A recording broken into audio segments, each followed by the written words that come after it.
Баштадык анда, кимде кандай суроолор бар? Мен суроом, адам ийгиликке жетиш үчүн адам баласында эң башкы кандай мүнөз болуш керек? Жараткан айтат, албетте биз сабырдуулар мененбиз дейт. Сабырдуулук. Сабырдуулук.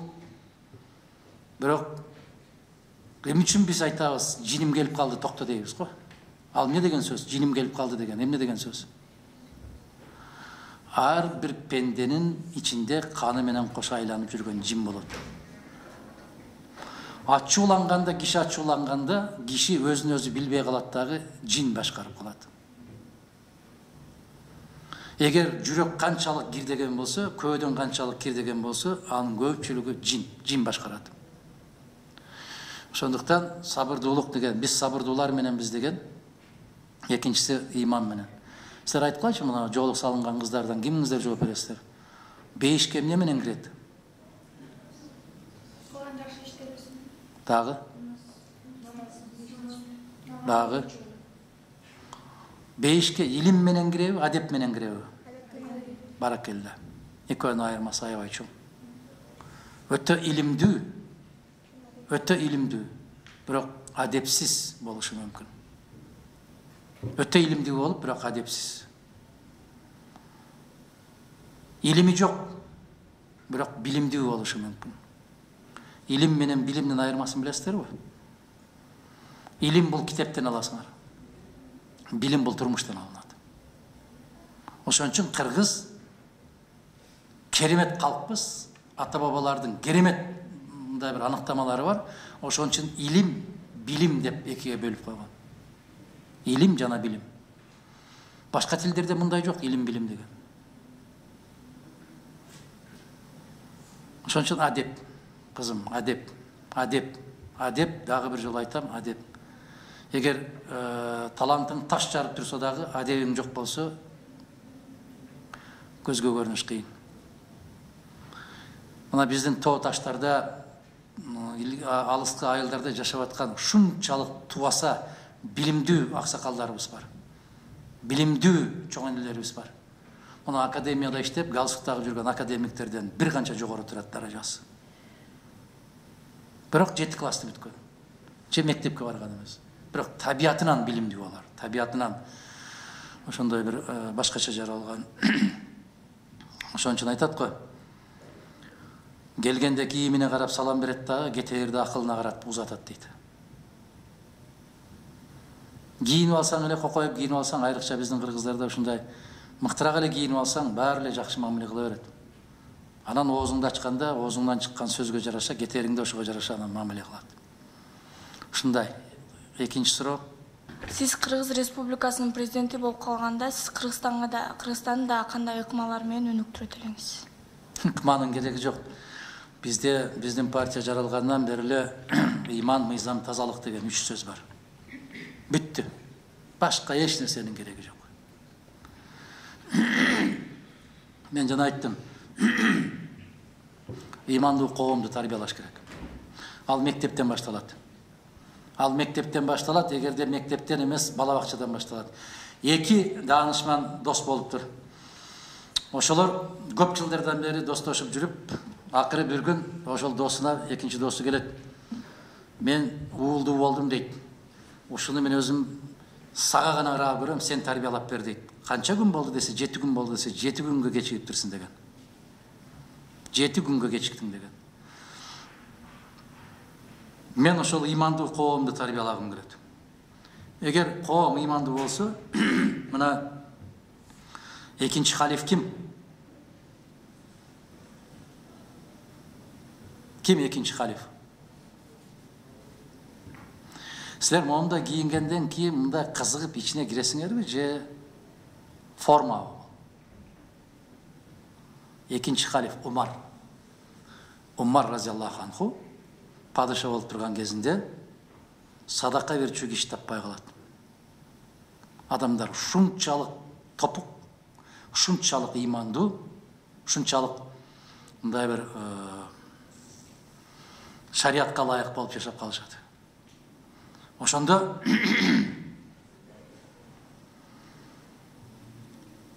Бул өлкө кандай болуп ушундай тез арада өнүгүп кетти, тез арада ушундай болуп кол жеткис байлыкка жетип кетти деп Кытай императору тыңчы жиберет. Барып билчи дейт. Себептери эмнеден экен? Келип баягы тыңчы падышаны издейт, могул жерден көрдүк дейт, тиги жерден көрдүк дейт. Сарай кайчы десе анда сарай болгон эмес, азыркылардай болуп. Кортеж менен жүргөн эмес, машина менен жүргөн эмес, кароолчулар менен жүргөн эмес, мылтыктарды асынып алып, элдин арасында жүргөн. Анан акырында чыдабай, ушунчалык кыйналат да, ошол жерде, могул жерде, тетиги жерде уктап атат десе, караса, бир камышты төшөп алып, камыштын үстүндө бир уктап аткан кишини көрөт. Ушул падышаңар ушулбу десе, ушул дейт. Ишенбей тургузуп, мен Умар, эмне маселең бар дейт. Десе, баягы Кытайдан келген тыңчы айткан экен, бул өлкө эч качан кедей да болбойт, бул өлкө эч качан эч кимден жеңилбейт деп. Себеп падышасы ушундай болуп, кумдун үстүндө камышты жастанып алып жатат деп. Караңыздар. Сиздин сурооңузга ошондой. Эч качан өзгөчөлөнбө, өзгөчөлөнсөң билим менен өзгөчөлөн дейт. Өзгөчөлөнсөң ибадат менен өзгөчөлөн, илим менен өзгөчөлөн дейт. Мен ошондой коомду курууга аракет жасайм. Кандай? Бир эле жолу бар. Өзүң таза бол, башкалардан ошону талап кыл. Бүт анан өлкөдөн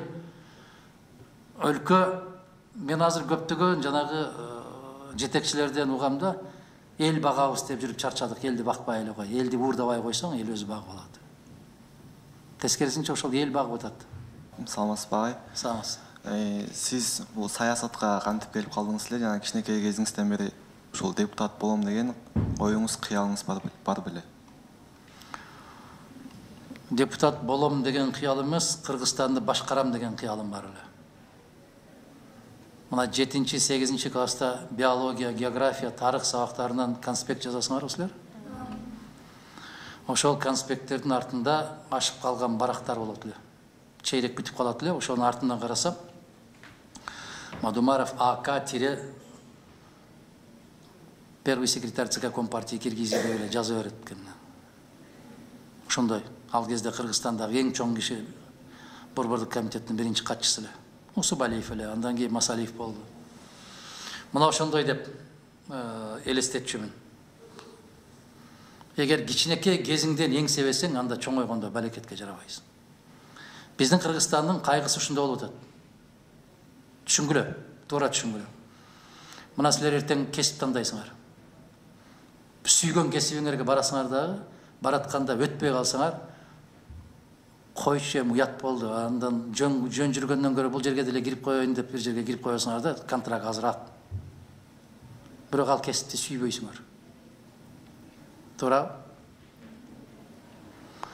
Адамдын жүрөгү эркин болуш керек. Мына кыздар эртең турмушка чыгат, жигиттер үйлөнөсүңөр. Ошондо биринчи кезекте жүрөгүңөрдү эстегиле. Жүрөгүңөр эркинби, эркин эмеспи? Адамдын жүрөгү эркин болбосо эч кандай бакытты сезбейт. Капаста олтуруп алып, жеген даамдуу тамактын даамы жок сыяктуу эле. Жүрөгүң эркин болбосо, кесип тандаганда, күйөө тандаганда, аял тандаганда, дос тандаганда, иштеп аткан жумушуңду тандаганда, жүрөгүң эркин болуп, ошону чын көкүрөгүң менен сүйбөсөң, ага барбай эле коюш керек. Ошондуктан ар бир адам өзүнүн ордунда болушу керек. Андан уялбаш керек. Бирөө дарыгер болом дейт, бирөө банкир болом дейт, бирөө мыкты багбан болом дейт, бирөө койчу болом дейт, бирөө чабан болом дейт. Бизде бир жигит бар, Батыр деген. Жаш жигит, жаш болгондо кандай эми ошо 35 менен 40-тын ортосунда. Ошол жигитке айттым мен. Эмнени кыялданасың дедим да. Биз көп жылдардан бери чогуу жүрөбүз, мени менен чогуу жүрөт ушундай. Баары айтат да биз менен чогуу жүргөн балдарга, сиз мындай жерге барып калсаңыз, мындай кылсак болот, мындай жерге барсаңыз, андай кылсак болот дейт. А сен эмне чукпайсың дедим ал жигиттен. Десем, агай дейт, эгер мүмкүнчүлүк болуп калган болсо дейт, мага бир короо топоз алып берсеңиз, мен бактым ошол болот дейт. Эмне кыласың десем, мен ошол бийик тоолордо топоз бакканды жакшы көрөм дейт. Рахат. Анын рахаты ошондо. Андан уялбаш керек. Адам көкүрөгүнө жаккан нерсени жасаш керек. Ошондо анан рахат алат. Ошондо өзү ыраазы болот. Эң акырында эч качан үмүт үзбөгүлө деп айткым келет. Мусулманчылыкта үмүтсүз жалгыз шайтан. Аракеттерди жасай бериш керек. Дейл Карнеги дегенди билесиздерби? Мен студенттер менен окуучулар менен жолукканда эч качан сураба деп өзүм берем, билбей эле сурап кетем. Дейл Карнеги деген аябагандай кыйынчылыкты баштан өткөргөн, бирок дүйнөгө атагы чыккан психолог десеңер, психолог, жазуучу десеңер, жазуучу, устат десеңер, устат, ушундай болуп калды да. Азыр көптөгөн өлкөлөрдө Карнеги центр деп, Карнеги борборлору бар. Ошол киши ушунчалык кедей болот, аябагандай каттуу кедей, аябай кыйынчылыкта чоңоет. Өскөндө дагы ушундай бир адам көрбөгөн кордуктарды көрүп чоңоет. Ушул күндөрдүн бир күнүндө Нью-Йоркто чуркап баратып, ушундай суук таш бутун сыздатып, буту көгөрүп, ошо курьер болуп, Джон Стейнбек дагы курьер болуп баштаган. Стейнбек деген ал башка киши, ал дагы курьер болуп баштаган. Ошол ыйлап баратат да, ыйлап баратат, жанагы суукка буту чыдабай ыйлап баратат, жалаң аяк сээп киерге өтүк жок. Күнүнө 15 цент иштейт, 15 тыйынга. Ошондо ыйлап баратып, бир көчөдөн бурула койсо, бурчта бир киши кайырчылык кылып отурат. Кайырчы болуп отурат. Караса, эки буту жок экен. Ошондо Дейл Карнеги айтат: бу кишиге караганда мен чексиз бактылуу турбаймынбы? Мындан айырмаланып, менин эки бутум бар экен го. Бул каалаган жагына өзү баса албайт го. Бардык нерсе ушуну карап көрсө, аны менен салыштырганда, ал чексиз бай, чексиз бактылуу инсан экендигин сезет. Ошон үчүн бардык нерсе салыштырмалуу. Билгиле, сиздер кыйналып аткан болсоңуздар, ойлогула, кимдир бирөөгө сиздерге караганда андан да оор. Ошондо жашоо жеңил болот. Ошондо мусулманчылыкта эмне деп айтат кызым? Шүкүр. Мага канчалык шүкүр келтирсеңер, мен силерди ошончолук көкөлөтөм, колдойм дейт. Шүкүр келтирбеген инсанга берип койгон нерсебизди дагы алып коебуз дейт. Баарыбыздын көкүрөгүбүзгө шүкүр келтиргенди насип кылсын. Туура түшүнөлү, туура жолдо басышты насип кылсын. Арам нерселерден жараткан алыс кылсын. Арам жолдор менен барып ийгиликке жетишкенден көрө, таза жол менен эч нерсеге жетпей калган артык. Себеп баары убактылуу. Өтөт кетет. Жашыңыз азыр биздин куракта болуп калганда эмне кылат элеңиз? Кеңештериңиз. Телефон чукуйт элем. Аттың бир дүйнө кем да? Аттың дейсиң. Эгерде ушул акылың менен, бүгүнкү акылың менен силердин жашыңарды берип калса, жашоо башкача болмок. Жашоо такыр башкача болмок. Бирок маңдайга жазгандан качып кутулбайсың баары бир. Эмнеден башкача болмок? Мүмкүн ата-энеге башкачараак мамиле кылмакпыз. Мүмкүн ага эжекелерге башкачараак мамиле кылмаксың. Мүмкүн жаштыгыңды башкачараак иштетмексиң. Мүмкүн көбүрөөк нерсени билүүгө аракет кылмаксың. Айым ал кайтпайт да. Кайтпайт. Эки нерсе кайтпайт. Кеткен жаш кайтпайт. Ооздон чыккан сөз кайтпайт. Мына ошол жеке адамдын баласында эң өкүнүчтүүсү ушул, баарын кеч түшүнөт. Адамдын адамдыгы ушунда турса керек. Ошо көп нерсени кеч түшүнүп калган. Ошон үчүн кыргыздар илгертен философ болгон, жоголгон бычактын сабы алтын дейт. Колдо бар алтындын баркы жок дейт. Азыр сиздер жаштыкты, мына эжекейлериңер сыяктуу, же мен сыяктуу жаштыкты кандай баалап, жаштыкты кандай сагынганды силер сагынбайсыңар. Себеп силер анын баасын билбейсиңер. Себеп силер ошол жаштасыңар азыр. Ошон үчүн көп нерсе башкача болсо керек эле, бирок кандай болушу мүмкүн эмес. Себеп силердин жашыңарда менин жашымдагы акыл болушу да кыйын. Бардык өзүнүн убактысы менен келет экен. Ошон үчүн арман дүйнө дейт, жалган дүйнө дейт. Жалган дүйнөнүн жалгандыгы ушунчалык, ушуну билгиле. Ошол эле биздин пайгамбарыбыз бир күн ошол сахабалар менен базарга кетип бартып, бир өлүп калган эчкинин денесин көтөрүп алып базарда кыйкырат го, ошону 5 дирхамга ким алат деп. Ким алат деп кыйкырат го. Десе айтат го Аллахтын элчиси, тирүү кезинде 3 дирхамга албаган эчкини өлүп сасып баштаган 5 дирхамга ким алмак эле десе, ошондо пайгамбарыбыз саллаллаху алейхи ва саллям айтат: "Моно дүнүйөң" дейт, "моно жалган дүнүйөң. Бүтүндөй байлык, бийликтерин бириктирсең, ушул эчкинин тарпынчалык болбойт" дейт. Маанисин түшүнөсүздөр ушунун? Демек, бул дүйнөдө көпкө көппөй, азга чөкпөй, тегиз өмүр сүргүлө деген сөз. Кыйынчылык түшүп турган болсо, түшүнгүн эртеси жарыктык бар. Өтө каттуу сүйүнүп бараткан болсоң, акылыңа келгин, бул да бүтөт дейт. Жана Сулайман алейхиссалам шакегинде жазылгандай. Айтат го, эң каттуу кайгырып аткан кезиңде момду ачып кара дейт. Анан өтө каттуу кубанганыңда кара дейт. Өтө каттуу кайгырып атканда караса, бул күндөр өтөт дейт. Жазылып турат.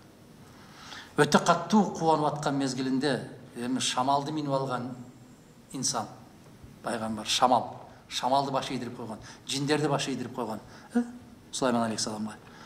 Ошо киши дагы эмне керек? Өтө каттуу кубанып атып мындай караганда айтат, бул да өтөт дейт. Баары өтөт. Бирок кыйынчылыкта да, жаманчылыкта дагы адам бойдон калыш милдет. Айтматов эми үчүн ушундай бир акылман сөздөрдү жазган. Илгерки жазып кеткен акылмандардын китептерин чукулуп окуп олтуруп биздин заманга котормочу катарында келген. Дүйнөдө адам үчүн эң кыйыны күндө адам болуп калуу дейт го. Ошол мында миңдеген жылдар баштагы айтылган сөз ушул. Кандай кырдаал, кандай абалга түшпөгүн, адамдык сапатыңды жоготпо деген сөз да бул. Сиздин кичинекей кезибизде ар бирибиз эле кыялданабыз го, сиздин кыялыңыз кандай болгон? Кыялыңызды айтып берсеңиз. Биздин кыял азыркы силерден кыялдан башкачараак болгон. Силерде кыял азыр iPhone 14 алыш. Ошого жетишти. Анан контракт менен бир жерге түшүп алыш, анан бир мыктыраак бир жерге. Бизде кыял бала кыял болгон. Бала кыял, аябай таттуу кыял. Мен чоңойсом, дарыгер болсом, же мугалим болсом дегендей кыялдар болчу да. Ошондой ак халатты кийип алып, бирөөнүн дарылап чыгып келсең, апаң сени карап турса деген, ыраазы болуп. Анан мен ошо 9-8 класста окуп жүргөндөгү бир кыялым бар, ошол бактылуу жашоо. Бактылуу болуш бул сенин жасаган ишиңе ата-энеңдин жана элиңдин сага ыраазы болуп карап турганы деп айтканбыз да. Мен ошол кездеки кыялыма кайрадан кайткым келет. Азыр андай кыялдан албай калдык. Себеп дүйнө кирдеп калды да. Дүйнө дегенде мен ааламды айткан жокмун, көкүрөгүң кирдейт. Көп нерседен кирдеп калат. Ошондуктан ал таза бала кыялдар азыр сиздердин кыялыңыздарда. Ошон үчүн чоңойгонго шашпагыла. Чоңойгонго шашпагыла. Азыр тезирээк эле мектепти бүтсө экен деген кыялыңар аябай күчтүү, бирок шашпагыла. Мектепти бүткөндөн кийин жапайы заман күтүп турат, жапайы жашоо күтүп турат, ал жак өтө татаал, кыйын. Ага даярданып барышыбыз керек. Ошого даярдыкты сиздер азыр мектептен көрүшүңүздөр керек. Азыр көпчүлүк айтып атпайбы, окуунун кажети болбой калды, таанышың болсо бардык маселени чечип аласың деп. Ишенип коюңуздар, бул жапайы заман бүтөт.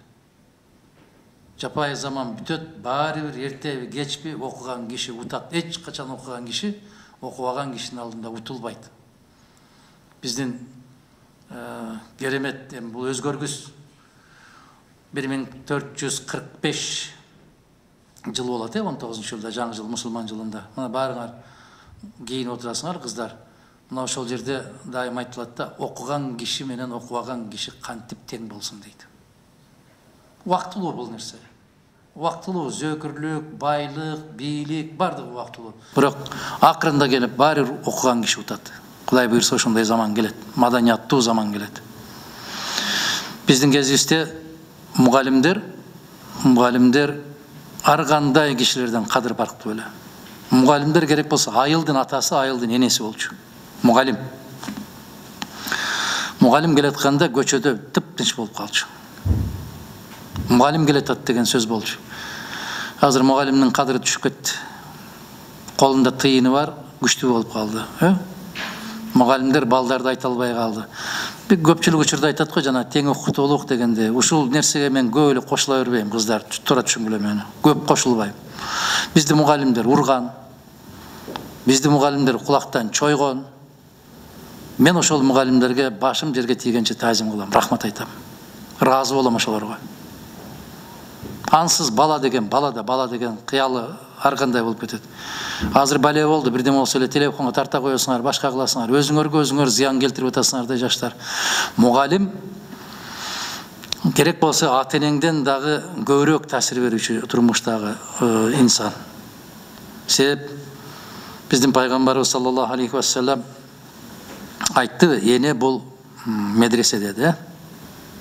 Медресе деген эмне? Бул окуу жай. Окуу жайда ким болот? Мугалим болот, устат болот. Ошон үчүн устаттын кадырына жетпеген коом эч качан эки болбойт. Биз ушул заманга умтулабыз, ушул заманды каалайбыз. Мен ар кандай маселени кара күч менен эмес, акыл менен чечкенди каалайм. Мына ошол кыялдануулардын бири ушул. Азыркы чоң мезгилдеги кыялданып калганымдын бири ушул. Ар бир кыргыздын баласы, кызы китеп окуп калса экен дейм да, себеп китеп окуп эле калса коом өзгөрөт. Китеп окуп калса уурлук да жоголот, китеп окуп калса баягындай зордук зомбулук да жоголот. Китеп эле окуп калган болсо сабаттуулук көтөрүлөт, сабаттуулук көтөрүлгөн жерде маданият бийик болот, маданият бийик болгон жерде ыйман бекем болот, ыйман бекем болгон жерде коом бактылуу болот. Бардыгы бири-бирин аралаш, шайкеш. Билим жоголгон жерде бардык нерсе жоголот. Күчүңө 2 күн таянасың. Күчүнө таянган күчтөн таят дейт. Байлыгына таянган байлыгы кетет дейт. Жашына таянган жашы карыйт дейт. Бир гана билимге таянган киши гана кем болбойт. Ошон үчүн билим ала бергиле. Кыйналбагыла, азыр жанагы тааныш издеп эле маселени чечип атат. Убактылуу болуп атат. Кыялыңарды баягы таза бойдон калтыргыла. Ыйык, бийик бойдон. Бул деле жүрбөйбү деген сөзгө карабагыла. Ал жүрөт, убактылуу жүрөт, кийин баары бир келет. Китеп окуганга келет. Азыр жазып атат го, силер жакшы көрөсүңөр, ошо телефондорду жазып атат. Эртеби кечпи баары бир китеп окуганын алдына келишет баары. Ошондой кыздар. Бизе көп окуучулар мындай мугалимдерге айтпай жашырып, өздөрү уюштуруп жайлоого тиякпайга чыгышат го. Ошону мектепке киргизип, дайыма эмес, учур менен ошо окуучуларды өздөрү мугалимдер сүйлөшүп, алып барса ушинтип окуучулар жашырынып барбаганга деген ойда. Мугалим менен окуучунун ортосунда сыр болбош керек да. Мугалимдер канчалык бийиктеп көкөлөп кеткен болсо, балдардан ошончолук алыстап калат. Балдардан алыстап калгандан кийин балдар, кыздар өздөрүнүн көкүрөгүндөгү сөздөрдү мугалимге айтпай калат. Мен жана сөзүмдүн башында айттым. Мугалимдер керек болсо ата-энеге караганда көбүрөөк таасир берет баланын калыптанышына. Айтып атпаймынбы, бизде кезинде ошол чыбык менен уруп койчу, кулактардан чоюп койчу, кээде анча шапалак болуп калчу. Азыр эстейм. Азыр сиздерди бир четинен карап туруп аяйм, чындыгында аяйм да. Себеп менин да өзүмдүн 3 балам бар, алар чоңоюп калды. Эң кенжеси 9-класс, силер менен тең. Мен өзүмдүн балалыгым менен ошолордун балалыктарын салыштырам да. Менин балалыгым алтын балалык. Керемет балалык. Биз козу бакчыбыз, сакман. Биз чөп чапчыбыз. Сапкостун чөбүн. Биз тамек терчүбүз. Биз жүгөрү чапчыбыз. Биз пахта терчүбүз. Биз картошка алмага барчубуз. Рахаттын рахат. балта менен балканын айырмасын билчүбүз. Кол ара кандай болот, эки кишилүү ара кандай болот, аны билчүбүз. Күрөк кандай болот, кетмен кандай болот, аны билчүбүз. Себеп жүгөрү чаап, тамеки чаап чоңойшубуз. Азыр балдар кечирип коесуздар, мындай бир мунжу болуп калган да. Эч нерсеге шыгы жок. Эч нерсе билбейт. Ийне кармаганды билесиңерби? Кол эмгек барбы? Өтөбүз силерден кол эмгек? Начальник класстарга.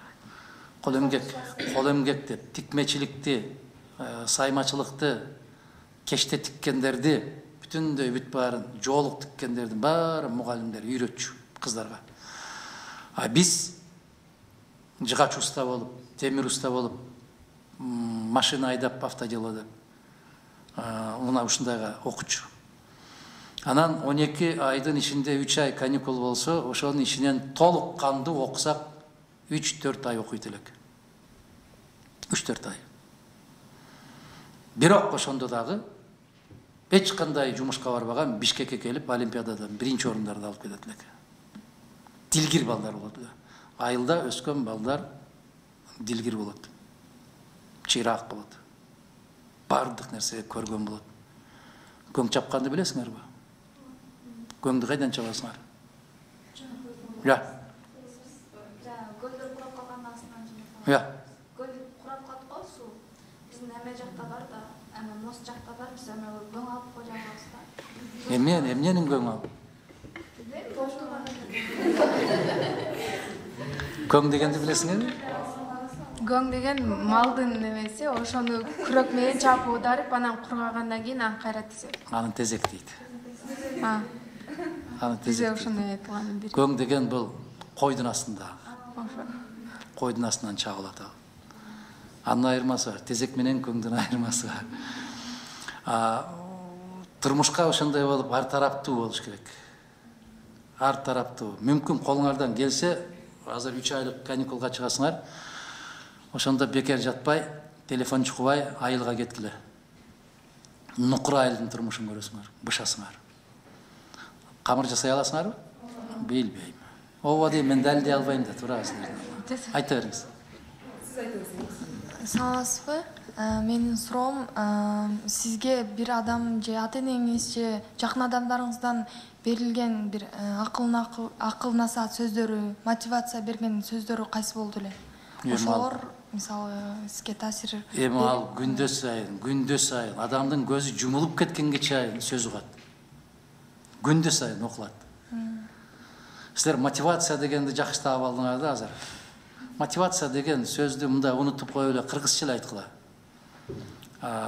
Оны өчүрүп койсоңуз. Сөз таасири. Же кимдин таасири алды? Кимден кандай үлгү алдыңыз? Мотивация дегенде ушул нерселерди карап көргүлө. Мисалы,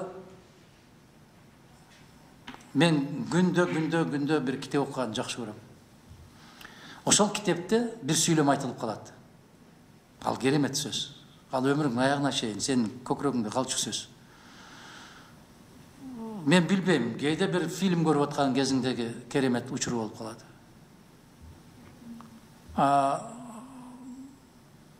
Кече жакында башта мындай бир биографиясын окуган жерим бар эле. Кече мен өзүмдүн жардамчымда, кеңешчимдагы Айпери деген кыз могул жерде отурат. Ошо кыздан сурадым. Непокоренный деген фильм болду да. Нельсон Мандела жөнүндө. Билесиздерби, Нельсон Мандела ким? Нельсон Мандела деген Түштүк Африка өлкөсүнүн президенти. Кара киши. Караларды ушунчалык кордуктоо, зордуктоо, кыйноолордун заманында апартеид деп коет, ошол мезгилде жашаган киши кара болуп каралардын укугу үчүн күрөшкөндө бул түрмөгө салынган, 25 жыл түрмөдө жаткан. 25 жыл түрмөдө жатты. Нобель сыйлыгын алды. Мына ошол киши ошо фильмден бир үзүндү. Аял аябай катты урушуп атат да. Эмнеге? Себеп бир полиция bir кыйынчылыкка түшүп калды эле, ошо аябай чуркап жүрүп көмөк берип, ошонун көңүлүн көтөрүп койду эле, аял урушуп атат аны. Сен билбейсиң дейт, сен түрмөдө жаткан кезиңде бул бизди канчалык деңгээлде куугунтуктаган дейт. Кандай гана кылып куугунтуктабады дейт. Эми аял киши ушундай болот экен да. Мандела айтып атат, анын баары өттү го, кетти го дейт, аны эмне эскересиң дейт. Мына силерге мотивация деген сөзүңөргө. Демек, пенде дайым өзүнөн төмөн кишиге теңелбей, өзүнөн бийик кишиге теңелиш керек экен. Ошого карай түздөнүш керек экен да. Мына ошол аябай түрмөдө сабап, суу дегенде суу да бербей, тамак да бербей, аябай каттуу ызалантып аткан полицияны дагы ашканада көрүп калып, ресторанда көрүп калып, барып, ошонун ордуна отуруп, алдына отуруп, аны менен сүйлөшүп, ошонун акчасын төлөп, рахмат айтып чыгып кеткен да. Бул биздин мусулманчылыкка тиешелүү мындай бир сапаттар. Кандай дейсиздер? Бирок биздин кыргыздардан андайды күтүш мүмкүн эмес. Чыкканда эле көргүлүктү көрсөтөт. Жетер жерине жеткенден кийин баштайт андай нерсени. Биздин пайгамбарыбыз саллаллаху алейхи ва саллям күндө сайын каргап, шилеп, ошол пайгамбардын үстүнө жаман нерселердин баарын чачыратып, төгүп жаткан жөөт аял 3 жолу көрүнбөй калганда, 3 күн көрүнбөй калганда үйүнө кирип, "Эне сизге эмне болду, ооруп калдыңызбы?" деп киргенин билесиздерби?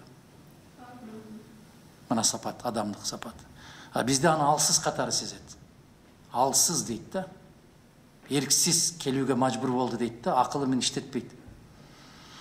Же базарга кире бериш жерде күндө туруп алып, Мухаммед жалганчы, Мухаммед ууру, Мухаммед сыйкырчы, Мухаммед дегендей деп эмнелерди гана айтпаган жөөткө күндө өзүнүн колу менен бир тамак алып барып, күндө бир жолу тамак берип турган билесиздерби?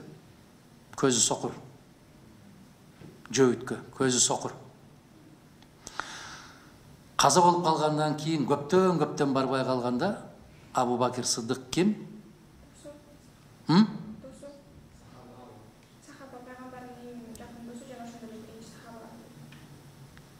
Андан сырткары? Баракелде. Айша энебиздин атасы. Келип, мен пайгамбар Расулаллах жасабаган нерсе калдыбы, мен баарын жасадым сүннөттөрүм. Мен жасабаган бир нерсе калдыбы десе, кыз эмне дейт? Баарын жасадың ата, бир нерсени калды дейт. Эмне калды десе, ушу базардын кире бериштеринде Расулаллахты кыйкырып, жамандап, ууру деп, жалганчы деп кыйкырып аткан, көзү сокур, эки көзү көрбөгөн жөөткө күндө тамак алып барып, өзүнүн колу менен тамак берчи эле дейт. Сен ушуну жасай элексиң дейт. Десе үйүнө барат дагы, тамак жасайт дагы, барып бергенде, сен кимсиң дейт. Жанакы жөөт, сен кимсиң дейт. Десе, мен сага күндө тамак берип жүргөн кишимин дейт. Десе, сен жалган айтасың дейт. Кантип дейт. Десе, ал кишинин тамагы башкача болчу дейт. Ал киши мага жакындаганда андан бир керемет жыт чыкчу дейт. Ал киши менен тамакты оозума салганда тамагынын даамы керемет жумшак болчу дейт. Сен ал эмессиң дейт. Дегенде ыйлайт. Ал киши жок, эми келбейт деп. Ким эле ал киши десе, ал ошол Мухаммед саллаллаху алейхи ва саллям, Мухаммед пайгамбар болгон десе, жанагы жөөт ошол жерден ушундай каттуу таасирленет, силер айткан мотивация. Ушундай каттуу таасирленет, боздоп ыйлап ошол жерден исламды кабыл алат. Мен күндө кыйкырып аны жамандап атсам, күндө үстүнөн жуугунду төгүп атсам, ал киши келип мага ушундай тамак берип жүргөн киши ошол эле деп ушунчалык каттуу таан берет. Биздин көкүрөгүбүздө ошондой барбы сезим? Жок тандай. Биз ошон үчүн сокур пендебиз. Биз пендебиз. Дагы. Саңызбы? 3 суроо калды. Менин суроом, адам ийгиликке жетиш үчүн адам баласында эң башкы кандай мүнөз болуш керек? Жараткан айтат, албетте биз сабырдуулар мененбиз дейт. Сабырдуулук. Бирок Эмне үчүн биз айтабыз, жиним келип калды, токто дейбиз го. Ал эмне деген сөз? Жиним келип калды деген, эмне деген сөз? Ар бир пенденин ичинде каны менен кошо айланып жүргөн жин болот. Ачууланганда, киши өзүн өзү билбей калат дагы, жин башкарып калат. Эгер жүрөк канчалык кирдеген болсо, көөдөн канчалык кирдеген болсо, анын көпчүлүгү жин башкарат. Ошондуктан сабырдуулук деген, биз сабырдуулар мененбиз деген, экинчиси иман менен. Силер айтып койчу, мына жоолук салынган кыздардан кимиңиздер жооп бересиздер? Бейишке эмне менен кирет? Дагы. Бейишке илим менен киреби, адеп менен киреби? Баракелде. Экөөнүн айырмасы аябай чоң. Өтө илимдүү, бирок адепсиз болушу мүмкүн. Өтө илимдүү болуп, бирок адепсиз. Илими жок, бирок билимдүү болушу мүмкүн. Илим менен билимдин айырмасын билесиздерби? Илим бул китептен аласыңар. Билим бул турмуштан алынат. Ошон үчүн кыргыз керемет калкпыз. Ата бабалардын керемет мындай бир аныктамалары бар. Ошон үчүн илим, билим деп экиге бөлүп койгон. Илим жана билим. Башка тилдерде мындай жок, илим, билим деген. Ошон үчүн адеп, кызым, адеп, дагы бир жолу айтам, адеп. Эгер талантың таш жарып турса дагы, адебиң жок болсо, көзгө көрүнүш кыйын. Мына биздин тоо таштарда, алыскы айылдарда жашап аткан ушунчалык тубаса билимдүү аксакалдарыбыз бар. Билимдүү чоң энелерибиз бар. Мына академияда иштеп, галстуктагы жүргөн академиктерден бир канча жогору турат даражасы. Бирок 7 классты бүткөн. Же мектепке барган эмес. Бирок табиятынан билимдүү алар. Табиятынан ошондой бир башкача жаралган. Ошон үчүн айтат го. Келгенде кийимине карап салам берет дагы, кетээрде акылына карап узатат дейт. Кийинип алсаң эле, кокоюп кийинип алсаң, айрыкча биздин кыргыздарда ушундай мыктыраак эле кийинип алсаң, баары эле жакшы мамиле кыла берет. Анан оозуңду ачканда, оозуңдан чыккан сөзгө жараша, кетериңде ошого жараша анан мамиле кылат. Ушундай. Экинчи суроо. Кыздар ким биринчи жолу өйрөтөт, ошондой болсун. Эгер саламатсызбы, эгер сиз Кыргыз Республикасынын президенти болуп калганда, сиз Кыргызстанды да кандай ыкмалар менен өнүктүрөт элеңиз? Ыкманын кереги жок. Биздин партия жаралгандан бери эле иман, мыйзам, тазалык деген 3 сөз бар. Бүттү. Башка эч нерсенин кереги жок. Мен жана айттым. Имандуу коомду тарбиялаш керек. Ал мектептен башталат. Эгерде мектептен эмес, бала бакчадан башталат. 2 даанышман дос болуптур. Ошолор көп жылдардан бери достошуп жүрүп, акыры бир күн ошол досуна экинчи досу келет. Мен уулдуу болдум дейт. Ушуну мен өзүм сага гана карап көрөм, сен тарбиялап бер дейт. Канча күн болду десе, 7 күн болду десе, 7 күнгө кечигиптирсиң деген. 7 күнгө кечиктиң деген. Мен ошол имандуу коомду тарбиялагым келет. Эгер коом имандуу болсо, мына экинчи халиф ким? Ким экинчи халиф? Силер моундай кийингенден кийин мындай кызыгып ичине киресиңерби же форма? Экинчи халиф Умар разияллаху анху падыша болуп турган кезинде садака берчү киши таппай калат. Адамдар ушунчалык топук, ушунчалык имандуу, ушунчалык мындай бир шариатка ылайык болуп жашап калышат. Ошондо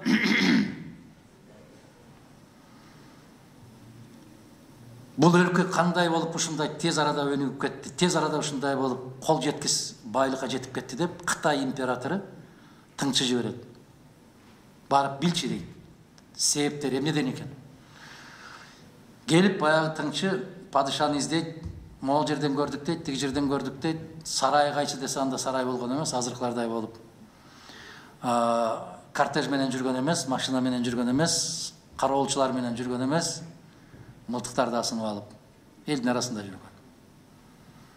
Анан акырында чыдабай, ушунчалык кыйналат да, ошол жерде, могул жерде, тетиги жерде уктап атат десе, караса, бир камышты төшөп алып, камыштын үстүндө бир уктап аткан кишини көрөт. Ушул падышаңар ушулбу десе, ушул дейт. Ишенбей тургузуп, мен Умар, эмне маселең бар дейт. Десе, баягы Кытайдан келген тыңчы айткан экен, бул өлкө эч качан кедей да болбойт, бул өлкө эч качан эч кимден жеңилбейт деп. Себеп падышасы ушундай болуп, кумдун үстүндө камышты жастанып алып жатат деп. Караңыздар. Сиздин сурооңузга ошондой. Эч качан өзгөчөлөнбө, өзгөчөлөнсөң билим менен өзгөчөлөн дейт. Өзгөчөлөнсөң ибадат менен өзгөчөлөн, илим менен өзгөчөлөн дейт. Мен ошондой коомду курууга аракет жасайм. Кандай? Бир эле жолу бар. Өзүң таза бол, башкалардан ошону талап кыл. Бүт анан өлкөдөн мен азыр көптөгөн жанагы жетекчилерден угамда эл багабыз деп жүрүп чарчадык, элди бакпай эле кой. Элди уурдабай койсоң, эл өзү багып алат. Тескерисинче ошол эл багып атат. Баары. 5-класс, мен балам 5-класс, ошондо эле менде 2 кыргыз тили бар. Ичинде программалары ошол эле баягы эле антоним, синоним, бирок автору бөлөкчө, анан деген көнүгүүлөр эле өзгөрүлөт экен да, калганы правиласы ошол эле боюнча экен. Эми ошону жылда өзгөртүп эмне кереги бар эле? Даже 5 жылда өзгөртүп да эмне кереги бар эле? Математикасында бирге мен балам менен дайыма окуп аттым.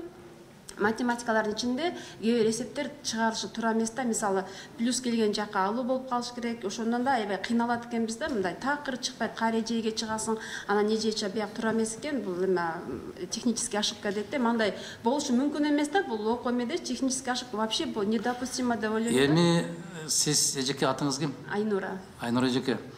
Сиз да кайсы сабактан бересиз? Мен комитетмин. Ата-энелер комитет. Көрдүңүзбү, сүйлөп атканда сиз деле орусча, кыргызча Ооба. кетип баратпайбызбы? Тилекке каршы заман ушундай болуп калды. Мен ушуну айткан киши мени жакшы көрбөйт да, жаман көрөт.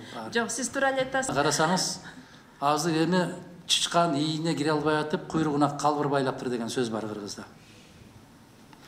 Ошол сиз айткан китеп фондун толук камсыз кылып бербей атып, латынга өтсөкпү деген күйдүргүлөр чыкты. Ушуда биз Ушундай күйдүргүлөр чыкты азыр. Айланайын. Сен өзүңдүн ушул Кирилл тамгасындагы китептериңдин фондун корун кантип калдына келтиресиң, ошону ойлош керек да бүгүн. Туура айтасыз, биз деген ошо китеп издеди, сөзүңүзгө аралашып кечиресиз. Биз деген китеп издеп, биз көп дүкөндөргө кирдик, көп жерге бардык, бирок кыргызча китеп табыш оор экен. Аябай оор экен да, анан мындай бизге эме ошо суроо туулду да, жана кыргыздын жазуучулары эмне иш кылып отурушат депчи. Кыргыздын жазуучулары медаль күтүп отурат, орден күтүп отурушат, наам күтүп отурушат. Ушун менен алек болуп калышты да. Тилекке каршы ушундай. Бирок эски классика болуп калган китептерди эле кайра басса, ошо болот. Болот экен. Мына сизге бир мисал келтирейин. Билимге, маданиятка көңүл бурмайынча бул өлкөдө эч кандай өзгөрүү болбойт. Өзгөрүүнүн баарын билимдүүлөр жасайт. Тилекке каршы ушундай болуп атат. Анан жанагы мектебиңиздин абалы жөнүндө, мугалимдер жөнүндө айтып атканыңызда ушундай болушу керек. Кандай деп айтса, мен да мугалимдин баласымын. Мен атам ошол бир эле мектепте 30 жылдан ашык мугалим болуп иштеп, ошол жерден пенсияга кеткен киши. Менин агам да, менин карындаштарым да мугалимдер. Биз мугалимдердин үй бүлөсүнөн. Ошондуктан мугалим устат. Устаттын кадырына жетпеген коом этеги бир жерине жетпейт деп коет. Туура айтасыз. Биз ушуну алга жылдыралы деп канчалаган аракеттерди жасап атабыз азыр. Бирок алсызбыз. Себеп баягы бүгүнкү ушундай заман болуп калды, чындыкты айтып коюш өтө коркунучтуу заманга келип калды. Биз мына сөз эркиндиги жөнүндө маселе көтөрүп атабыз. Адам эркиндиги жөнүндө маселе көтөрүп атабыз. Мен сиз айтып атсаңыз азыр эстеп атам, биздин мектептин ачылганына 50 жыл болуптур, биздин курулганына 50 жыл. А мен 1-чи класска барган мектеп, жаңылышпасам 27-чи жылы 100 жыл болот. Имаратка. 50 жылдыгына чакырыптыр мен ага эжекелер.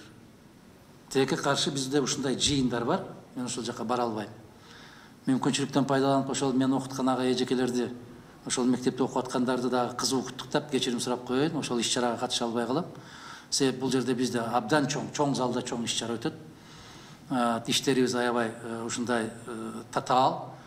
Азыр жарым саатка деп чыгып кеттим, эми ал жакта мына караңызчы, туура эмес жазууларды өтө көп чыгып атат китептерде деп атпайсызбы? Мыйзамдарда кетип баратат, туура эмес жазат. Айтып койсоң, киши бир 4 киши чыга калып эле уруша берсе, ушундай болуп калды да, сизди да урушат да. Сага эле керек, отура берчи дейт да. Өзүңүздүн эле күйөөңүз айтат да. Эмне эле безилдейсиң, сага эле керекпи Кыргызстан дейт. Бирок ошондой да моюн сунбашыбыз керек. Бизге керек, туура айтат, бизге гана керек. Мына азыр жаштар жөнүндө мыйзам талкууланып атат да, ошого жетишпей атам деп ичим тызылып атат. Карасаңыз, ошол жерде редакцияда жазып коюптур. 2 жыныстуу жаштарга дейт. Кандай түшүнөсүңөр? Кандай бул 2 жыныстуу жаштарга? Ушундай алешемдиктер толтура мыйзамдарда. Конституциянын өзүндө да бар. Ким жазып атат ушуну? Ушуну бүгүнкү билармандар жазып атат. Ошого кызыктар адамдар кылат болуш керек. Ошол сыяктуу сиздин окуу китептериңизде эң туура айтасыз. Кошуунун ордуна алуу, алуунун ордуна кошуу. Ушундай нерселер өтө көбөйүп кетти. Бул китеп басышты коммерцияга айландырып алды. Акчага айландырып алды. Ошондой экен ага. Эми ошону кайрадан жөнгө салыш үчүн, ордуна келтириш үчүн башынан тазалаш керек да. Башынан тазаланыш керек. Ошондо анан баардык өзүнүн ордуна келет го дейм. Орто маселеси боюнча сурайын дегем. Сиздин көз карашыңыз кандай? Мисалы азыркы учурда биз университетке тапшыруу үчүн биз ошо ордун балы менен кетебиз да. Бирок ушул жакшы окуп, анан ошол орто балынан мисалы жакшы окугандар да өтпөй калышы мүмкүн да. Мисалы мен өзүмдүн чоң коркунучум ошол кийин ортодан балым жетпей калабы депчи. Ошого сиздин көз карашыңыз кандай? Мисалы ошол мектептин программасында берилебиз ошол ортода же андан тышкы башка суроолор берилип калышы да мүмкүн. Туура. Биринчиден биздин бүтүн Кыргызстандын позициясы силер эгер кызыгып таанышып көрсөңүздөр белгилүү болсо керек. Биз ОРТ дегенди анан жанагы электрондук сабак берүүлөрдү, онлайн дегенди, офлайн дегендердин баарын көп жактыра бербейм мен. Адам менен адам дегенде адамдын көзүн караш керек. Мугалимдин биринчи кезектеги касиети ушунда турат. Мүмкүн ошол мезгилде кандайдыр бир себептер менен жигит же кыз жооп бере албай калды, бирок көзүнөн байкалып турат. Дилгир, көрөгөч, алдында бар.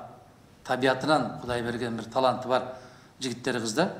Жөнөкөй эле ушундай муздак бир автоматтын чечими менен ал жакта же бул жакта калбашы керек. Биз ошондуктан сунуш кылып киргизип атканыбыз эски экзамен ыкмасына кайра келишибиз керек. Адамдын тагдырын жанагы жашка тапшырып койбош керек.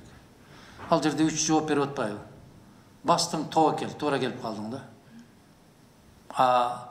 1000 жерден жакшы окусаң дагы мүмкүн ошол жерде адам ар кандай жагдайга түшүп калат.